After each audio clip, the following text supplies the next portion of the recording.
This is to kick it off. We put together this little video. We hope you like it. Champion sound, sound boy.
Yeah.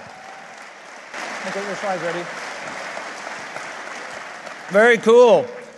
So we wanted to hold out until the very beginning to show that off. Now we're going to put it on the network. We're going to put it on the big screen, and we're putting together a couple little AV stuff packages so everybody can see it. So hey, welcome to the new hotel. What do you guys think? An improvement? You think? Yeah. I think this room is pretty pimptacular. I don't know what to make of this. So we got a new hotel, we got a new network with 100 megabits. We got a new badge contests. We went away from electronic this year to the titanium.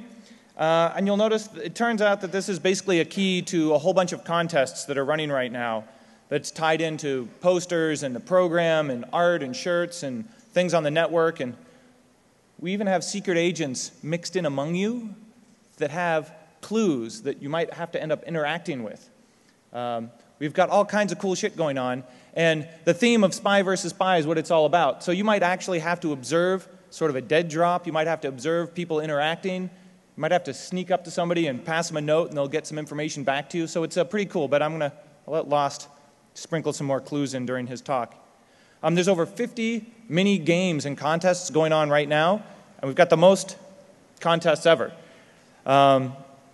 Also, for the first time, I've always wanted to bring a server and plug it into the network and just give away all the media stuff that we've done over the years. All the past talks and presentations are online now. So I know you guys are going to DOS it and it's going to get horribly wrecked and polluted. But, and I did something foolish. I accidentally left the upload feature turned on. So if you guys want to upload anything, I don't know what happened. And that's at the address 10.0.0.32, port 7000. And just, have fun with that. And then I just got notice that Dead Addict happened to put up a server at wares.defcon.org, spelled with a Z, warez.defcon.org. He's got 1.5 terabytes of stuff. And so it's pretty cool. We're making the most out of our new network here. So what's really going on here is this is all a giant build-up for DEFCON 20, the 20th anniversary of DEFCON next year. So we're trying out a lot of stuff this year to beta test it, and if it breaks, we want it to break this year so we can fix it for next year, because next year we're going to go just completely off the hook. And what do you think we could do with a stage like this? Yeah. Oh, you're... You realize Jeff just asked you to break things. Yeah. So we're on a build-up for DEFCON 20, and we've got a lot of really cool stuff we're going to do. So don't be surprised if some of the stuff you come across this year is really going to be tied into next year. And maybe some of the clues you find this year are on a build-up to help solve problems for next year.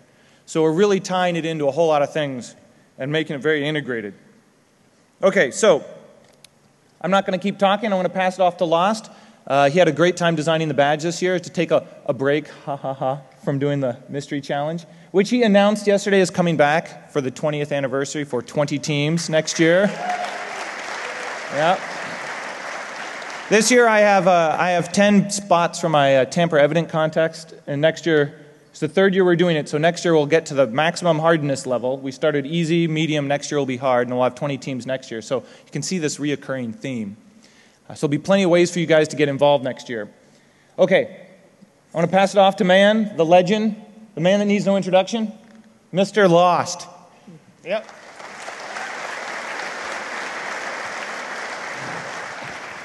You guys are like way too quiet. Come on, make a little more noise.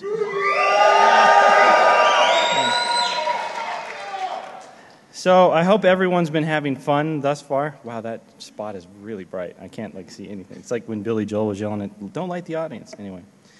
So, hi, I'm Ryan. I'm Lost. I was very flattered when Jeff asked me to go ahead and do the badges this year. Joe Grand is a good friend of mine, and we've had many professional interactions as well as interactions through DEFCON and things like that. But I have a little bit of a paradox, is that we have this Welcome to DEFCON intro talk where I'm supposed to talk about the badges that are concurrently running in a contest.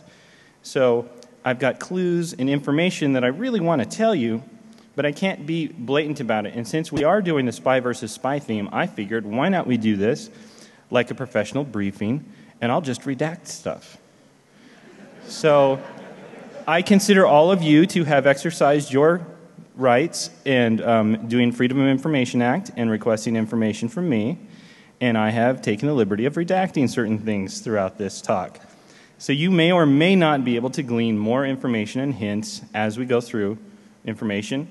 And please, don't be stone quiet. Make a little noise, for real. Come on. That's it? Because this is DEFCON, and you guys, like, even at DEFCON 101, the noobs were like,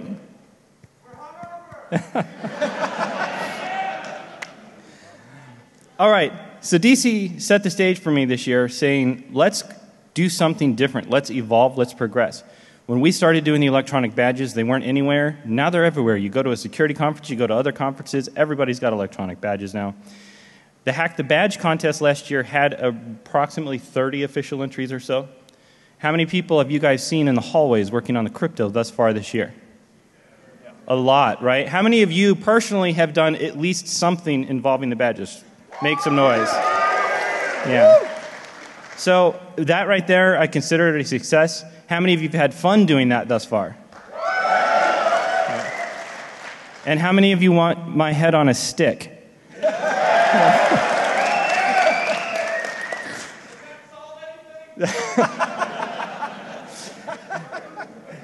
So we decided to go with some exotic material, and I said, you know, Jeff, what about wood?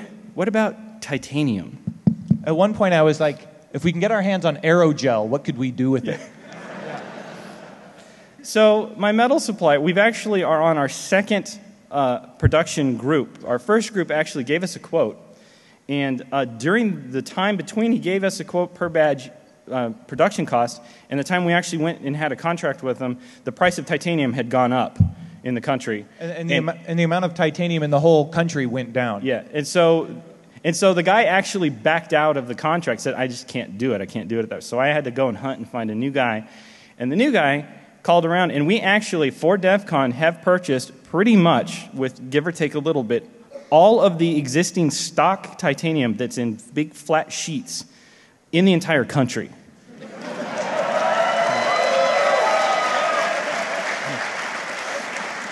And not that I'm telling you all to invest, but I think we may, as DEFCON, have affected the market price of titanium in the United States. We actually wanted to make more badges than we had this year, because I've heard we've sold out already. Is that true? That we're already out?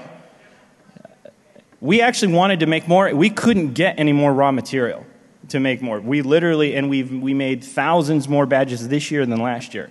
And we couldn't get any more stock, so we did the best we could for you guys. So.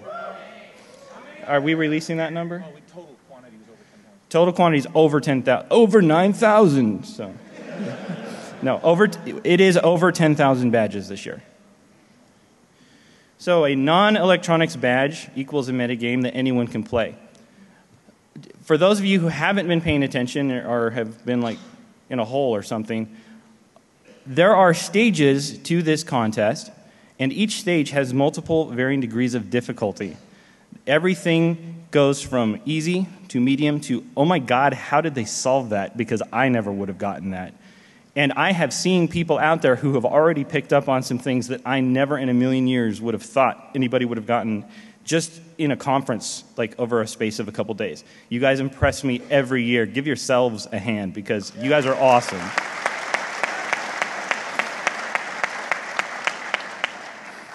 So I thought I would share with you some of the process I went through in developing just the badges themselves, which may glean some information for you guys, be kind of fun.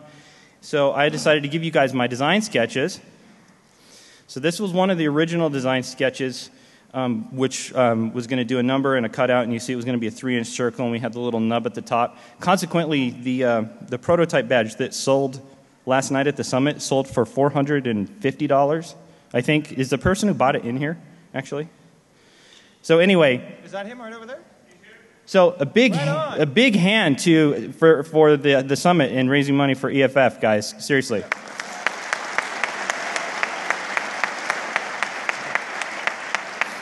So there's only 2 of those, and DT will have the other one. So you guys that bought that, you have like the secret pass. So this is an evolution of the design drawing. This was went to version 1.0 and 2.0. I actually decided to remove the little nub at the top because I thought it was more aesthetically pleasing to go to the circle. And I removed the DEFCON text because it just seemed the whole elegant, simple is better. I'm an engineer and a mathematician. I'm not an artist. But I wanted like a clean, pure look to it. And it's supposed to give the feeling of an old artifact or relic that's been passed through time. Hence the artificial antiquing that we did to the titanium, which was not easy. So here's another design sketch. I don't know if you can read the text at the bottom there. It says hippie crap. That's a little bit of a redaction there. So the contest badge, I had to give props to my people. So my DEFCON roots really come from the contest area. Yay, contest area, yay. Woo! My very first DEFCON, I actually competed in a contest, and from that point forward, I've either run or been in a contest every single year. So you'll notice the giant pyramid logo on the floor when you walk into the conference. The contest badges are the only ones that are the same shape as that. It's kind of an homage to my people. So the press, the speaker, and the vendor badges were given a deliberate shape so that the goons could easily identify humans from other types of badges from a distance. That's why those are the same shape, or one of the reasons anyway. The goon badge, and you can see my wonderful artistic skills up there, that amorphous blob. So these are some of my design notes for the goon badge. I really wanted the goons to feel, Walker, Texas Ranger-y, because they're going to be like in and amongst, like there's always this big thing about federal law enforcement versus like the local guys and the local cowboys and stuff like that. So we wanted to kind of get that feeling in there for the game. So these are the concept sketches for the Uber badge. Now, this is what they actually look like, and I've got a picture that I'll put up in a minute. So these are just me like farting around going, what are we going to make these look like? And I have an interesting anecdote from Jeff. So this is the original CAD drawings I did as just a preliminary sketch, just to see if they'd work. And the design at the very top is what the prototype badge looked like, with the nub and the key and the wrench. But I thought it was too reminiscent of the stuff that I did for Mystery Challenge, and I really didn't want this to be Mystery Challenge. I wanted it to be a new, completely separate thing. So there you can see some of those prototypes laying on a book with maybe a little bit of a hint there behind it. Ooh. So we're just going to go by that one really fast. No, that was on purpose. So that's what the prototype badge looked like when we first got it. This pre-antiquing, where I was trying to score it, you can see on the right side the scratch marks. That's me sitting there with I've got a pen that's got a steel tip, and I'm sitting there scratching it. It's like, this is titanium, and I'm scratching it with steel. This is not working too well. This is a fun story. So I called up Jeff, and we had this because we had moved to our second manufacturer. And they're a smaller shop, which is probably why they took on the job. And I don't think they'd ever done a job of this magnitude. We can't do this magnitude, sorry. So I called up Jeff, and I was like, Jeff, they're saying that we can't pay them via a particular means. They want a wire transfer, which is unusual for what Jeff is used to dealing with. And I was like, can we do that? And he's like, sure, you just got to get me the information. So I call up the guy, and he sends me all of their bank information and how to do the wire transfer, and I got it in an email. So I call up Jeff, and I hadn't really read through it. And I'm on the phone with Jeff, and he's like, okay, I'm going to give you the information of their accounts.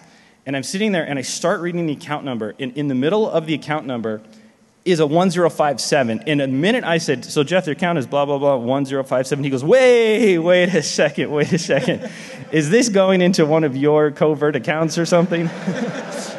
And I hadn't even noticed that 1057 was in there. For those of you who don't know, 1057 hacker handle, yada, yada. So anyway, that was a really funny moment for me. I was like, man, Jeff's going to think I'm trying to scam him or something. So for the fabrication process, we did a number of things to try and do this antique look on the titanium. And the first thing we did was we tried to oxidize them. We put them in a kiln. And the first time we did about 900 degrees Fahrenheit. And they came out these really interesting colors. We didn't do any gases or anything, just put the straight material in. And they oxidized and got some really, this is pre-oxidation. They got some really interesting colors to them, but the titanium's so damn hard that the oxidation actually wiped off of them. So we built these little rigs here to hang them on. So in between every badge is a little washer as a spacer, and we put them on these rods, and then this whole thing got shoved inside like the oven, and you can see them hanging there. We couldn't figure out how to get that oxidation to take, and I started doing more research on it, and I'm not a metal fabrication person. But apparently if you flood different gases into the kiln when you're firing these things, they'll take on different colors and things like that.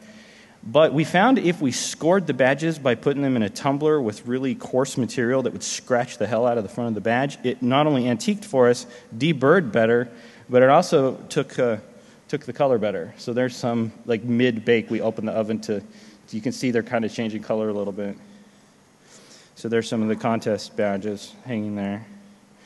So when you can see on the top two, those haven't been run through. The one in the middle has been through for about 5 minutes, and then the color on the bottom one is a deeper purple that I kind of liked. That's almost an hour in 1,000 degrees Fahrenheit. So there's a shot of the goon badges as we're doing production. We kept them in stacks. Some of you may actually have artifacting on your badge from where those little washers were in between the badges. I thought it looked kind of cool, so we left it. I was really going for this antique look. Again, some humans, some of you may or may not have all of the numbers yet. Hint, hint. What was that? I couldn't hear you. Yeah, heavy-handed, right? There may or may not be Post-its there with some numbers on them. Oh, okay, we'll go to the next slide.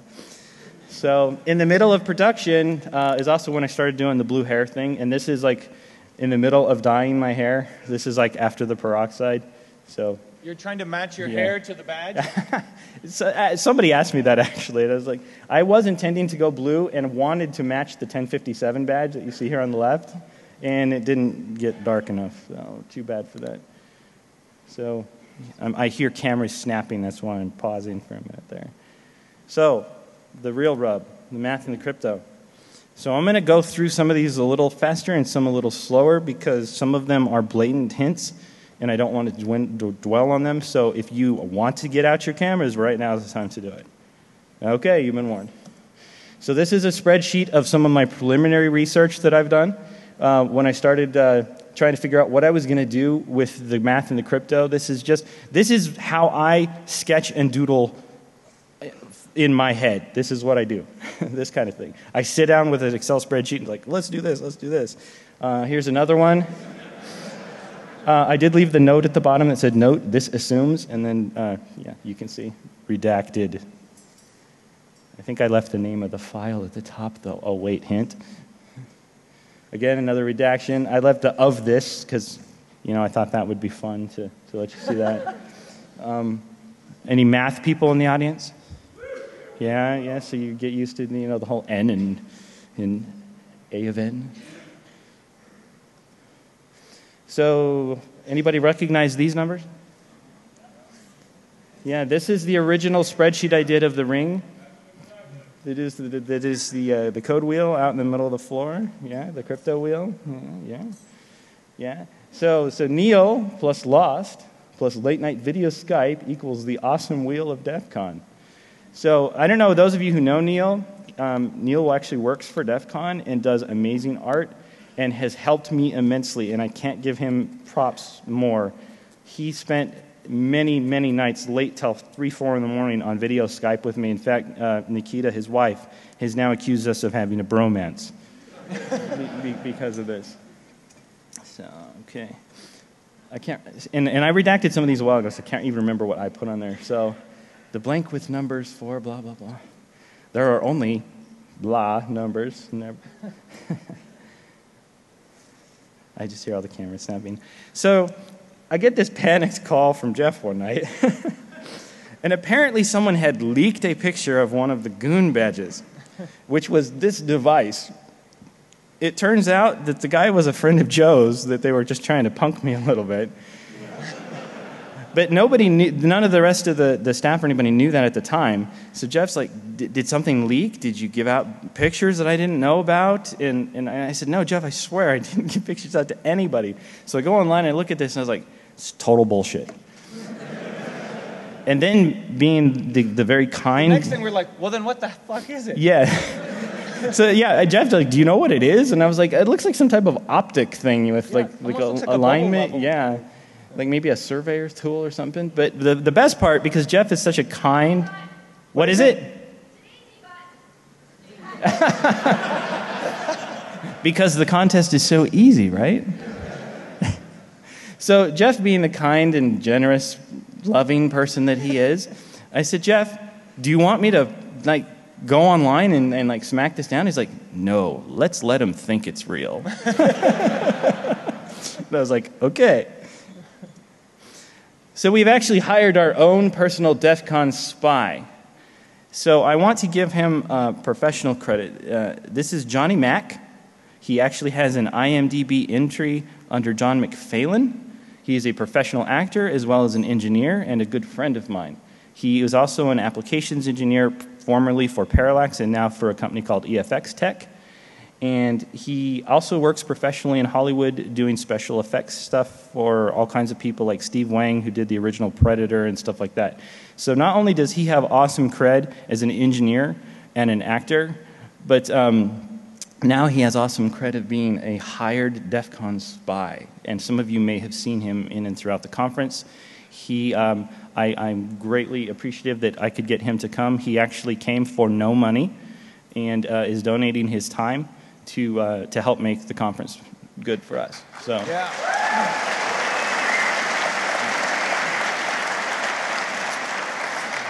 Consequently, he also writes a column for Nuts and Bolts magazine every month and will be teaching a class in the Hardware Hacking Village. So it's a good opportunity if you want to come in there and learn some stuff.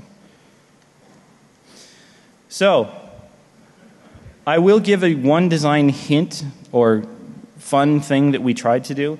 You will notice on your lanyards, if you stare down at your own lanyard, that the binary is written in such a way that it is just out of view of yourself. So if you look down at your own lanyard, you almost forget that there's any binary or crypto on there. Because everything in the contests this year is designed to make you interact with other people and talk to other people and meet other people, make new friends, make new connections. So that was a very deliberate design choice to have you go, hey, I have this cool badge and I see Neil's awesome silhouette drawings, but you don't notice, and I know a number of people have been working on other parts of the contest but haven't even realized, oh, wait a minute, there's actually binary on there. And so this is going to sound weird, but what I'm about to say is a hint. You'll notice there is a 7 in there, which is the first thing Major Malfunction said to me when he saw lanyards. He comes up to me, and I don't know how many of you know Major. He has the great British accent, and he comes up and he goes, fucking lost. He goes, there's a 7 on there. And I said, yes, that's because I'm narcissistic. So you may have noticed in your program there's a few odds and ends and things that may look out of place and things that may look interesting. Any Chinese speakers out in the audience? Yeah? Yeah? One? Yet, how many of you are learning Chinese characters now? So my question is, here's a better question. How many of you, this conference, have learned at least one thing you didn't know in the process of studying for this badge contest? Yeah. So, again, my job here is done. You may have noticed some other interesting tidbits. That right there is the very first concept sketch I did on graph paper. You can kind of see the blue lines on there of the eye that is on the badge. And I scanned it and put it on. And nice little quote there at the bottom. Please, above all, have fun. When I ran Mystery Challenge, it was designed, by design, to have a 50% failure rate. I wanted 50% of my teams that were in Mystery Challenge every year to pass, and it would be hard enough that 50% never made it through. The badge contest is not designed for failure. It's designed for fun and interaction. How many of you are familiar with the concept of Occam's razor? Yeah. Okay, some of you didn't shave very closely this morning with Occam's razor. This is not the Mystery Challenge, okay? It's designed to be fun. There will be hints that will start today. Today is the official kickoff of DEFCON. That's why not really a whole lot was given out yesterday. We have a Twitter feed, which is the 1057 Twitter feed, that I will probably every 2 hours throw something out there. I've been walking the floor trying to gauge where everybody's at, and will act accordingly. That's one of the benefits also I have of having a live actor here that can make the game fun, but also gives me a human whiteboard, if you will, to help pass hints to you guys in a manner that's enjoyable. So if you find yourself getting to the point where you're getting pissed off or angry because you are frustrated because, damn it, I can't figure out what the hell this means, talk to some other people, talk to me. It's not designed to frustrate this year. Mystery Challenge is occasionally designed to frustrate. This is not. I will tell you that I am giving style points this year to people who find any of my various Easter eggs, and Jeff is aware of several of them. Some of them, I told Jeff, if anyone gets this particular egg, we should freaking give them either free DEFCON next year or something, because it would be just amazing. Speaking of amazing, is the guy that got his badge tattooed on him here? Are you here? And I can't see because of the lights. Is he here? So last night at the summit, this guy comes up to me and he goes, dude, I got my badge tattooed on my arm. And I was like, no, you didn't. He pulls up his sleeve and it's like right here. He takes his badge and lays it, and it is an exact match of his badge on his arm. And I was like, holy shit, dude. I was like, you did not do that. Yeah, he's like, yes, I did. And I was like, wow, somebody has that forever. Yeah, it's like, get a picture. Yes, and we do have a picture of it, but I didn't have my camera, and I will get it online. So you may have noticed on the DVD, there's a link to some places to download some of my content that we didn't get onto the DVD in time because I'm a jerk and didn't get it to Neil in time. I will get that picture and throw it up there, so if anybody wants to see the guy that got the badge. And consequently, and I didn't know this until we were walking with Neil this morning, the same guy got DEFCON art tattooed on him last year, higher up on his arm, the art of Eddie Mize, those of you know who Eddie. And so apparently, and what I'm surmising, is that the dude's getting like a DEFCON tattoo once every year to like commemorate. And so like it's kind of a flattering thing for Jeff. We have to come up with either a really cool or a really crappy badge for next year for him. So yeah, I was floored at the fact that this guy had tattooed the badge on him. I'm not quite sure what I think about that. I'm flattered, but please meet some new friends. You may have noticed, I believe for the first time, Jeff, the human badges are not all the same. That was done deliberately to make you go out, seek other people, talk to other people, have fun. And now you're not quite sure how many total badges there are. So what are you doing? Instead of doing this, when you walk down the hallways, you're looking at each other's badges. And I know the guys are staring at the girls' chests too. It's kind of an excuse, but no. It was designed to have you looking at other people's badges so that you're at least presenting yourself as like in a nice social way to get to know some other people. So you all inspire me. The stuff that I do, I don't know why everyone enjoys it. I really don't. I'm not being humble or modest or anything like that. I really like, wow, they really like this stuff, and apparently they do, because they kept coming back for Mystery Challenge. Jeff has graciously agreed, and we're going to bring back Mystery Challenge one last time. I swear it will be the last time for DEFCON 20. Do you think Lost is like an addict? He's like a puzzle addict? Yeah. Yeah. Do I have, how many Mystery Challenge veterans are in the audience right now? Wow. How many are repeat offenders? Yeah. How many of you guys, after doing the badge contest this year, are going to try and take out one of my Mystery Challenge slots next year? Yeah. All right, there you go. So I'm officially announcing, as Jeff said, there will be 20 team slots available. We're going to start the pre-qual round, which is going to be multiple staged, almost 6 months prior to DEFCON. So it's going to be, I have to turn away so many teams every year that it's going to be a little more fierce in terms of the competition for getting in for next year. I will extend a golden ticket freebie pass to whoever the first group or persons who solves the badge this year will have the choice of having that entrance into Mystery Challenge for next year. So that's all I have for you guys. So we have some... So, I want to do a little... For QA. Yeah. A little QA. So do we have time? Yeah, we've got about 5-10 minutes. So I left some time for some QA. Can you take the house lights down a little bit? Because I really can't see any of them. And I would like to see the people, like, can we take the house lights down? Yeah. Or the spots? Can you... There, that's better. So let's do a little QA. Like, do you guys have any questions about the badge? Oh, by the way, I do believe this is the first year that the badge itself weighs less than the lanyard. Yeah. So, is this presentation posted anywhere? No, but I can put it up on that same DEFCON, that same location.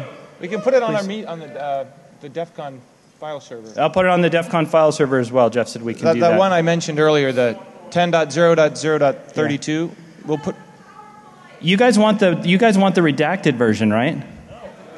Yeah. No, they want to run the anti-redaction tools. Yeah. See what you guys can get, and see with Photoshop. Yeah. Put it multi-level PDF, please. This image was altered using the GIMP. Questions? No, seriously, you guys have to have some questions. Yeah. Square. Why DEFCON on the Goon badges and not anywhere else? I did that because... How do I answer that without giving out information? Without... The human badges are designed to be something that are a relic of the past that were passed forward as a means of covert communication. The Goon badges are supposed to be like a law enforcement symbol, and honestly, it was kind of props also to the Goons for the hard work that they do. And I liked the aesthetics, and I had DEFCON on the other badges. You saw those in my prototypes.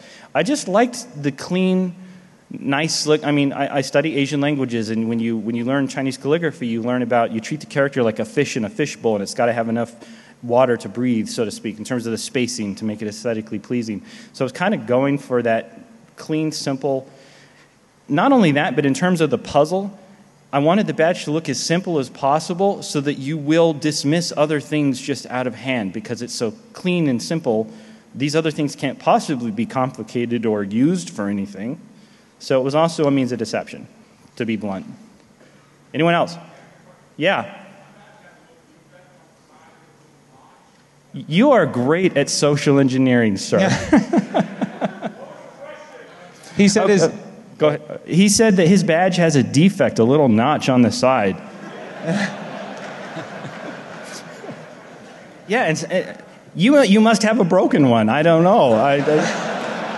Yeah. Your badge doesn't have a notch.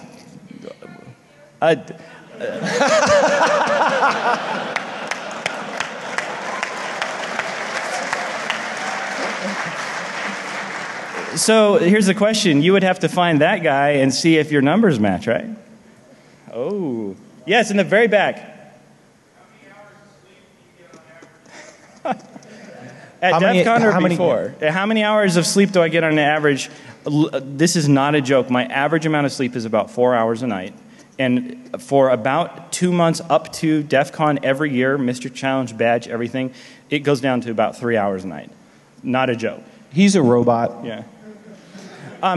Poor Neil is like, dude, I'm going to bed. And when we're on Skype, and I'm like, no, we got to get this done. We got to do this. We got to do this. And the poor guy he has to do all the stuff for Jeff, and I'm sitting there injecting into his workflow, and all the stuff I do is like quadruples his work because, he did the program layout. I was like, I got stuff for you. And he's like, oh, crap, like what? And I was like, okay, so I've got these little graphics. Can we just throw them on pages? And he's like, yeah, how many? And I was like, oh, it's quite a few, and it's not all of them. So he has been just amazing at putting up with the strange requests, oftentimes not even knowing why I'm asking things. And he occasionally would inadvertently break something in terms of what I was trying to do with being like stealthy. But other times he actually would come up with some stuff that would help fix and make things better. So questions? Any more? A couple more. Yes? Let's ask the crowd, does the position of the defect have any significance? Yes. Really? Are you sure? I still don't know what these defects you guys are talking about. I think the badges are perfect. couple more, quick. Okay, go for it.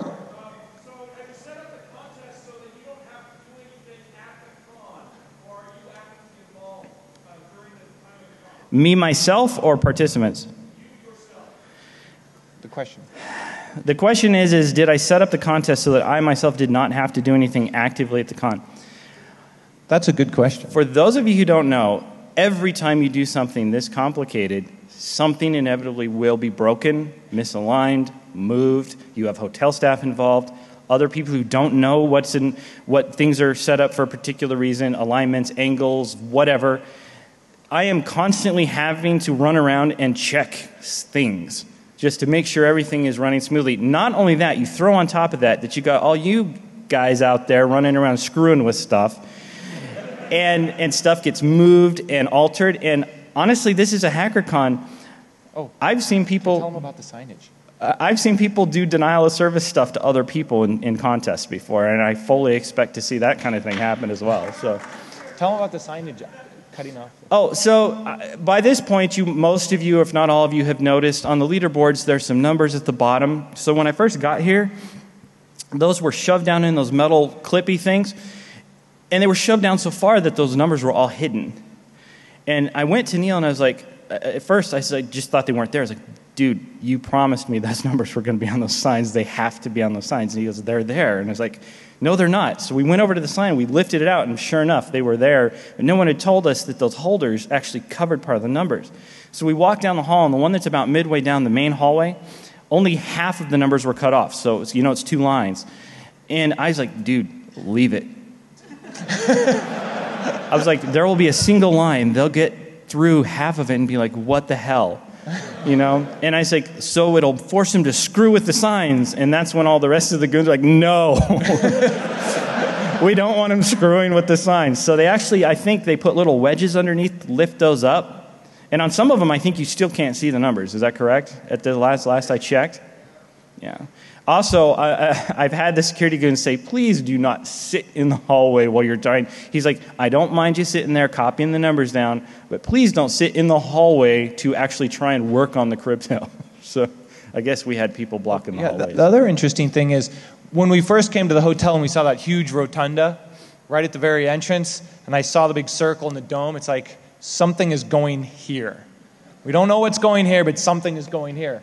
And so it's interesting to watch people. People don't really step on the artwork. Yeah, it's like kind of reverent, like, ooh, I don't know. And how many of you have stood in the middle, the very center, and like done the whole echo effect? Like that, yeah. If you haven't done that yet, do it at least once before you go. Go stand in the very, very center. And it's up and down the hallways, too. Yeah, anywhere there's those domes, and some of them are like whisper domes where you can whisper to somebody who's really far because it will actually project the sound.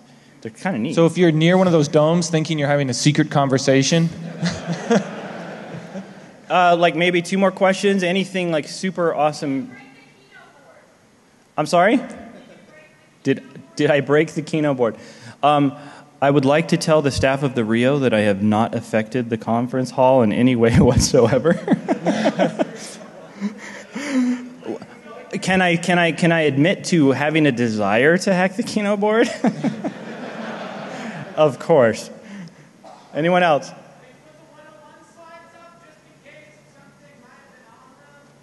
Oh, the 101. The DEFCON 101 signs?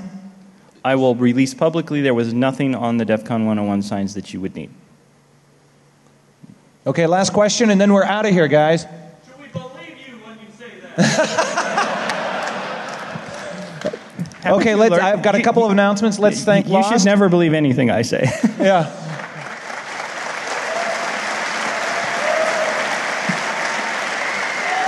Yeah, right on. Okay, I have two con-related announcements. One is, for some reason, I think maybe your fault, Hacker Jeopardy didn't get mentioned in the program because Neil was busy. So yes, Hacker Jeopardy is happening this year, as usual, and same bat time, same bat place, sort of, as last year, and it'll be on all the DEFCON updates, and it's happening before or after the 10,000 cent pyramid. So if you find your way into the 10,000 cent pyramid room, after that it becomes Hacker Jeopardy. And it's the same thing. It's on a build-up for DEFCON 20. So they're trying out some stuff this year. Next year it's going to be extra double plus crazy. And the other thing is, due to logistical issues, the Q&A rooms, each one of these sessions has a corresponding Q&A room. So a lot of times the speakers, if they have a lot of questions, will go to these Q&A rooms, and then you can spend an extra 50 minutes hanging out more of one-on-one with the speakers. Those Q&A rooms are on your program, but they've had to change. So they still exist. They're not exactly in the same order they were. So we'll be updating the signage in the hallways and everything, just so you know they've changed. And it's not a misprint. It's just that they had to change today for technical reasons. So that's it. We're going to wander around, try to misdirect you, and have a really rocking time. So you guys like the badges, really? Yeah. Right on. Do you want to drop any hints about what to expect for next year? So Jeff keeps alluding to this big build-up for DEFCON 20. I will tell you, there are pieces of this contest that will carry through until next year. And you might have to do stuff in the time in between. Intermittently. So we're trying to... it may fail miserably, the whole I'm going to show up on Reddit with "you're doing it wrong" printed across my face or something. How many Reddit folks out there? Yeah. So have fun. Please don't get to the point where you hate me enough to actually do me physical harm. Come talk to me. It's meant to be fun. It's not meant to be so painful that you're like, fuck, I don't know what to do next. So. Okay. Thanks a lot, everyone.